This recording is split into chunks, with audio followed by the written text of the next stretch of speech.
semasi ne o imam Mahmoud Diko ka kinala fasabagaw ani akanbagaw ye olu ye foli ka kɛ ka ɲɛsin Mali armée ma ka kɛɲɛ n'u ka sebaya min ni u y'o sɔrɔ Kidal kɔnɔna la. Kulikɔrɔ mara kɔnɔna la sirabakan kasara kɛra sababu ye ka maa 11 ka olu faga, maa 461 ka olu bana mois d'octobre dɔrɔn kɔnɔna la. Mali ale ni Tchad olu bɛ ɲɔgɔn sɔrɔ tolantan na jumadon novembre kalo tile 17 ka kɛɲɛ ni coupe du monde éliminatoire min bɛ tali kɛ 2026 kan. Ka kɛɲɛ ni Mali sɔrɔsiw ka sebaya sɔrɔli ye Kidal kɔnɔna la. Biye sɔngɔ o bɔra 400 na kana 200 ye walasa jama ka bɔ u ni tolantanaw ka se ka ala ɲɛnamaya ɲɔgɔn fɛ.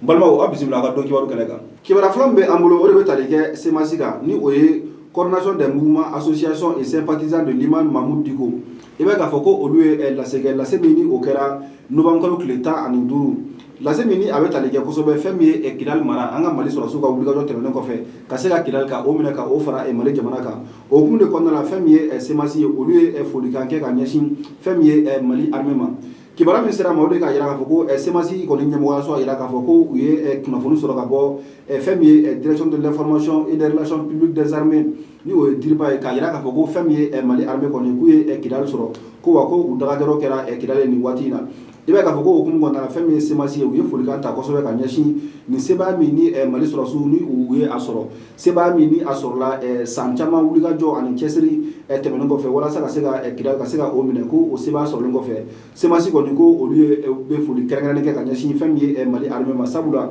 ni san caman kɔnɔna la Mali armée tora jɔlen a sen kan walasa fɛn min ye Kidal ye a ka se ka segin walasa lakana ni basigi o bɛ se ka segin jamana kɔnɔna la cogo min na. O hukumu kɔnɔna la fɛn min ye tasibila u b'o kɛ ka ɲɛsin civil fara sɔrɔsi kan maa fɛn fɛn de nin tora nin kɛlɛ in kɔnɔna la fo ka taa se nɔgɔya da ye ka ɲɛsin banabagatɔw ma minnu ni olu ye kɔlɔlɔ sɔrɔ ni wulikajɔ in senfɛ min kɛra Mali armée fɛ. Halisa semasi a y'a jira k'a fɔ ko ka kɛɲɛ ni nin sebaya min ko ni o sɔrɔla Mali sɔrɔsiw fɛ Kidal kɔnɔna la ko olu semasi ko olu yɛrɛ tɔgɔ la fo ka taa se faso jama an'u ka tɔnden bɛɛ lajɛlen tɔgɔ la k'u bɛ wele lase transition ɲɛmɔgɔw ma u ka se ka nin waati u ka se ka nin kɛ waati kɛrɛnkɛrɛnnen ka se ka u tɛgɛ bɔ fɛn min ye maliden cɛman ani a musoman bɛɛ lajɛlen nɔfɛ walasa fɛn min ye laɲini ye min ye o de ye fɛn min ye bɛn ani basigi u ka se ka sabati Mali ni ɲɔgɔn cɛ jamana in ka se ka basigi Mali kana tila malidenw kana fara fara. Semasi y'a kuncɛ nin kɔrɔfɔ ye k'a jira k'a fɔ ko fɛn min ye olu kɔni ka wulikajɔ an'u ka dɛmɛ ni dɛmɛ ka ta ka ɲɛsin waleya ma waleya fɛn bɛ tali kɛ bɛn ani malidenw ka koloso ɲɔgɔn na ko walasa fɛn min ye gɛlɛya min ni o bɛ an dala ni a ka ca ni san 10 ani kɔ ye k'o bɛ se ka ban cogo min na. Nin communiqué min ni semasi y'a kɛ a bolonɔbilala u ka ɲɛmɔgɔba yɛrɛ fɛ ni o ye coordinateur général Youssou Daba Jawara. Kibara filanan bɛ an bolo o de b'a jira k'a fɔ ko fɛn min bɛ tali kɛ sirabakan kasara kan i b'a k'a fɔ ko fɛn min ye Kulikɔrɔ mara dɔrɔn kɔnɔna la sirabakan kasara kɛra sababu ye ka maa camanba de bana ka maa caman fatu fɛnɛ. Kibara min sera ma o de k'a jira k'a fɔ ko fɛn min ye maa 461 ko olu banala fɛn min ye sirabakan kasara sababu ye min n'o kɛra Kulikɔrɔ kɔnɔna la mois d'octobre dɔrɔn kɔnɔna la min kɛra san 2023 i b'a k'a fɔ ko o kibara kelen fana jira k'a fɔ ko fɛn min ye maa 11 ko o fana bɔnɛla a nin na. Ni kibara ninnu sɔrɔla ka bɔ fɛn min ye protection civile ka rapport min ni u b'o bɔ kalo kalo o rapport kelen fana y'a jira k'a fɔ ko fɛn min ye bɔliko 171 i b'a k'a fɔ ko sapeur pompier olu y'o o de kɛ kasaraw hukumu kɔnɔna la i b'a k'a fɔ ko o bɔli kɔnɔna la fɛn min ye maa 2 ɲɔgɔn kɔni ye olu kɔni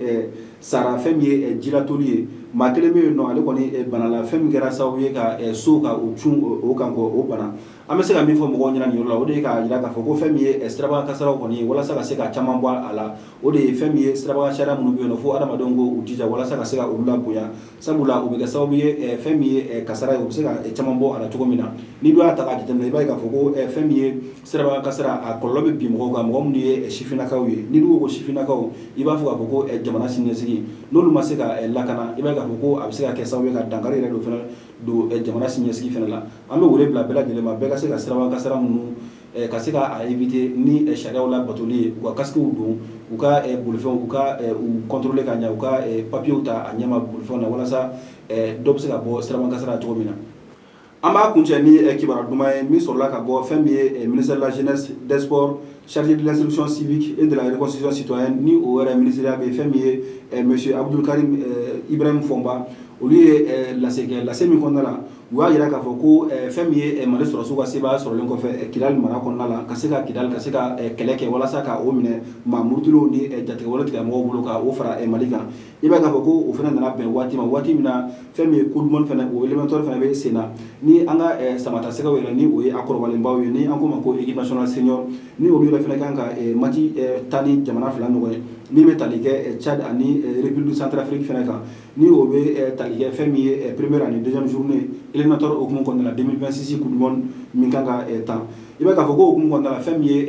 jumadon ye novankuru tile 17 Mali ale ni Tchad olu kɔni kan ka ɲɔgɔn sɔrɔ fɛn min ye nɛgɛ kanɲɛ 19 o bɛ kɛ fɛn min ye stade du 26 mars la fɛn min ka kɛ ni Mali sɔrɔsiw ka sebaaya sɔrɔli ye minisiriso a y'a laɲini kɛ k'a jira k'a fɔ ko fɛn min ye faso jama ye olu ka se ka o nisɔndiya u ka se k'a la ɲɛnamaya kosɛbɛ ni Mali ntolantanaw ye ko hukumu kɔnɔna la ni match min kan ka kɛ 26 mars la ko sɔngɔ ko u ye bere d'a kun ka fɛn min ye place grand public n'u u bɛ a wele ten cogo la n'o sɔngɔ bɛ taa 400 na ko u y'o jigin ka na n'o ye 200 la walasa mɔgɔw caman ka se ka bɔ ka billet ta jama ka bɔ kosɛbɛ ka taa stade du 26 mars la ka taa Mali équipe nationale ka taa a kɔkɔrɔma dun kosɛbɛ a ka bɛ éliminatoire match min na ani Tchad ni ɲɔgɔn cɛ fo ka taa se Mali fana ye sebaaya min fana sɔrɔ ni a ka golo masirilen tabagaw ye fɛn min ye kɔrɔnfɛla la ni o ye Kidali ye